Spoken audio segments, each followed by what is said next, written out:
The first beings to come into manifestation on any planetary body and even on stars is the Elohim. Now in Hebrew, the Elohim actually means gods, it's plural. The way I'll explain this now is that the Elohim are cells of God's body, and they are creator beings, and there's different variations and different missions and jobs for the Elohim. To add to this, your high self, the highest expression that's shapeless, that's formless, that's unbounded, is an Elohim being that will one day divide off from this universe and create its own universe with its own planes and realms, that you'll be going on your next cosmic adventure that way when you're ready, if you want to do that. You could stay here and be of service to others, be a master, saint, sage, incarnate more, but all your lives are happening at the same time. And this is where, to understand some of what I'm saying, look at things unboundedly, not in a linear way, look at things in a 360 degree unbounded state.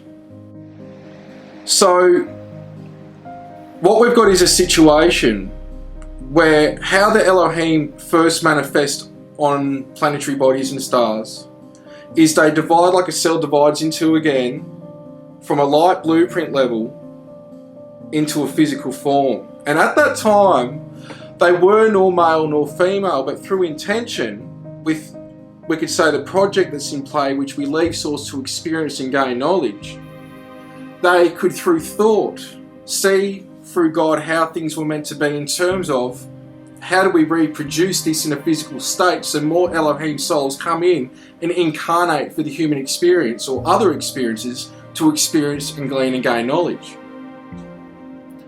So from that process, what happens is males and females were created to procreate for more Elohim souls to come through. It's all done through thought, that they can manipulate the molecular structure and the creation of this physical body. This is how all of this was created, through imagination. There are different factions of the Elohim.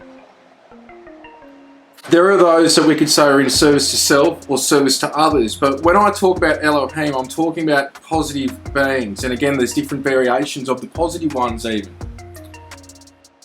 Now let's change terminology for, we could say, the service to self Elohim as the lower light network. And this is where, through experience, what I've come to find, that everything is consciousness and awareness, which goes into a vibratorial state which creates sound, sound creates light, and light creates matter. So we all are light, but if you're light, what I would say is you still aren't fully ascended yet. We're talking about light beings here that are in their Merkaba. Once you get past the Merkaba state, you go into a wave function. You're shapeless, you're formless, and you're riding on these waves of rainbow energy that I have experienced, to where that is a projection, even that light, that was to show me how this works on a physical level, so I had reference. This beyond, again, light, even sound and physical matter, that's when you hit the field. So this lower light network, now the negative Elohim, is comprised of various types of reptilians, archons, which in the Nagamati text, for example, they talk about beings that basically look like fetus-like, which are greys, serpent beings, reptilians.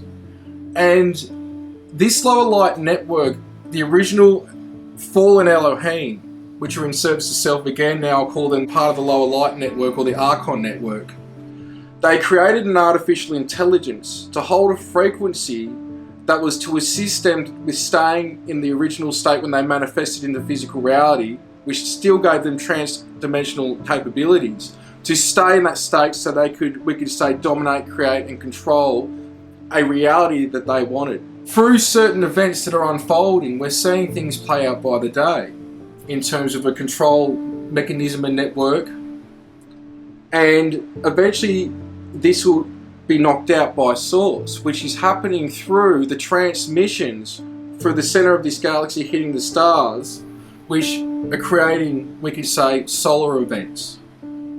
That's one way. But there's a way that this can be fast-tracked or worked in sync with it, which is going to be a byproduct of this anyway, is the hearts and the minds of the people seeing things for what they are in truth.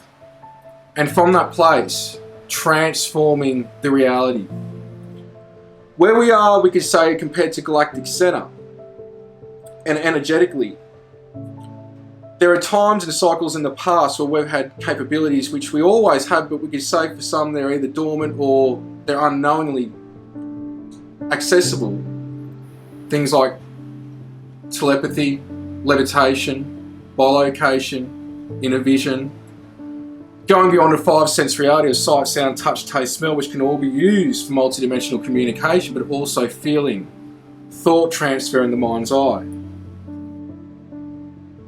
And so there is an awakening in place, but no one is our saviour, we are our own saviours. And the greater family of man, the star nations, the positive Elohim, the angelic, we could say, network and realms, saints, sages and masters, not just from this culture but many other cultures, are there to assist with that.